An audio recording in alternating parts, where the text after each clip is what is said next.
Memperlihatkan Saul yang sedang mengejar anak-anak karena tertidur sambil berjalan disebabkan ulah dari ksatria dewa yang hendak mencelakai mereka. Rencana jahat apa yang dimiliki ksatria dewa terhadap anak-anak? Gumam Saul.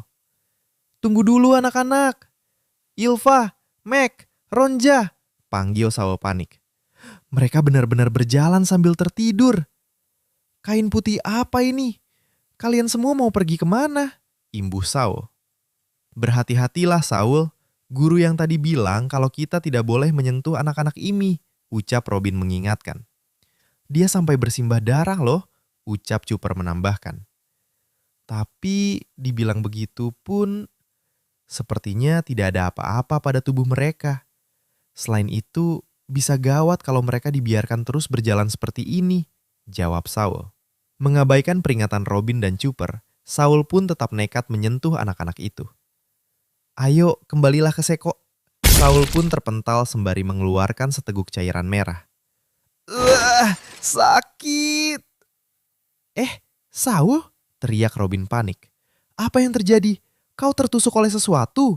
Teriak Cooper menambahkan. Sementara itu di sekolah Walrus, Bu Guru Ainge sedang menelpon seseorang. Semua anak yang ada di sini mendadak tertidur. Di antaranya ada 9 orang anak yang sedang berjalan dan pergi ke suatu tempat. Kami masih belum tahu tujuan maupun penyebab semua ini terjadi. Sementara itu di desa barat. Anak-anak di sekolah? Anakku juga bersekolah di sana. Selain itu, ada banyak monster aneh yang muncul dari arah hutan. Monster? Apa anak-anak baik-baik saja? Anak-anak itu sedang berjalan menuju jalur pohon nomor 8, jawab Bu Guru N sebelum menutup teleponnya. Tadi juga ada kebakaran kan? Apa mereka baik-baik saja? Kenapa mendadak jadi banyak kekacauan begini? Ucap Nami. Apa terjadi sesuatu di sekolah yang tadi kita kunjungi? Imbuh Jinbe. Lalu adegan memperlihatkan salah satu raksasa yang sedang memantau jalur anak-anak berjalan. Tadi dia bilang jalur nomor 8? Jalur itu ada di dekat kebakaran. Apa mereka baik-baik saja? Karena kejadiannya bertepatan dengan pesta bangsa raksasa yang sedang berlangsung, mereka pun panik disertai nada bicara orang teler. Gawat, cicitku yang bernama Ilva ada di sekolah itu. Cicit itu apa ya? Kalian semua sudah terlalu mabuk tahu. Oleh alam hituahi hehertihi ini. Tiba-tiba datanglah pasukan pemadam. Oh, cepat sekali datangnya, seru para raksasa. Saatnya Sval Regu Pemadam beraksi. Berjuanglah petugas damkar. Kami serahkan pada kalian, seru para raksasa menyemangati. Dengar seruan dukungan, lantas para damkar bergegas tiba-tiba di tengah jalan. Hah? Apa itu? Mereka diserang oleh tengkorak raksasa. Lantas hal itu membuat semua raksasa terkejut. Apa? Lalu adegan memperlihatkan anggota ksatria dewa yang sedang makan dan tertawa melihat kejadian itu. Apa kalian lihat wajah terkejut raksasa itu saat dia tertusuk duri? Ucap Somers. Setiap orang yang kita kasihi pasti memiliki duri. Kalian juga mengerti soal itu kan? Imbu Somers sembari bertanya. Tidak sama sekali, ucap Gunko datar. Somers kembali berkata. Gah, kau sungguh membuatku sedih, Gunko. Semakin kita dekat dengan seseorang, maka semakin terlihat pula duri yang dimilikinya. Dan yang dinamakan dengan cinta adalah hasrat untuk memeluk duri tersebut. Permainan ini pasti akan terasa sangat seru kalau dilakukan oleh orang tua dan anaknya. Para orang tua akan memeluk anaknya sekalipun tubuh sang anak dipenuhi duri, sementara sang anak akan menangis karena menyaksikan hal yang paling tidak diinginkannya, yaitu tewasnya sang orang tua tepat di hadapan mereka. Aksi membunuh sekalipun dapat memberikan rasa haru. Kematian demi rasa cinta. Kedengaran seru kan? Canda Somers kepada Gunko. Tidak ada reaksi. Kali ini benar-benar wanita yang tidak kenal cinta ya. Somers pun terjatuh dari kursinya sebab Gunko tidak bereaksi apapun.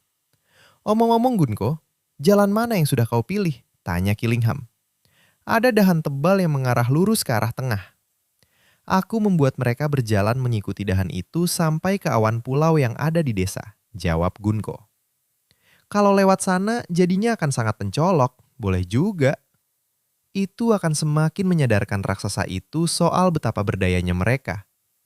Somers, minta garam dong. Garam. Somers pun membayangkan garam itu, dan seketika Somers tidur sebentar. Lalu Killingham mengambil garam tersebut berdasarkan di mimpi Somers. Kau sudah boleh bangun, ucap Killingham. Garam es Patch ya. Seleramu memang sangat bagus, imbuh Somers menimpali. Omong-omong soal para MMA yang diciptakan dari mimpi anak-anak, ya, aku membuat mereka mengikuti anak-anak itu. Hei, garam ini cocok sekali dengan masakan ini, ucap Killingham. Aku juga mau coba, ucap Gunko. Somers kembali berkata, lalu soal kapal raksasa yang ada di desa, sepertinya kapal itu memiliki alat bernama Panther yang bisa digunakan untuk melukis pelangi di langit, jawab Killingham. Peradaban mereka unik juga ya, imbuh Somers. Kita bisa menggunakan pelangi itu untuk kembali ke tanah suci, saut Killingham. Kalau begitu, permainan ini bakal langsung selesai dong. Membosankan, bikin ngantuk saja, ucap Somers.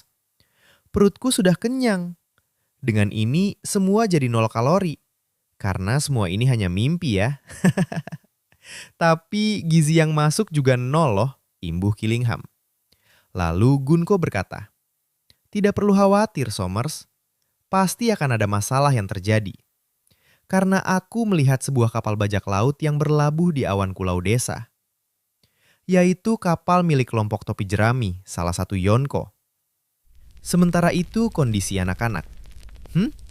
Hei, anak-anak itu berjalan ke arah api loh, ucap Somers. Baru saja dibilang langsung ada masalah, tapi aku tidak peduli.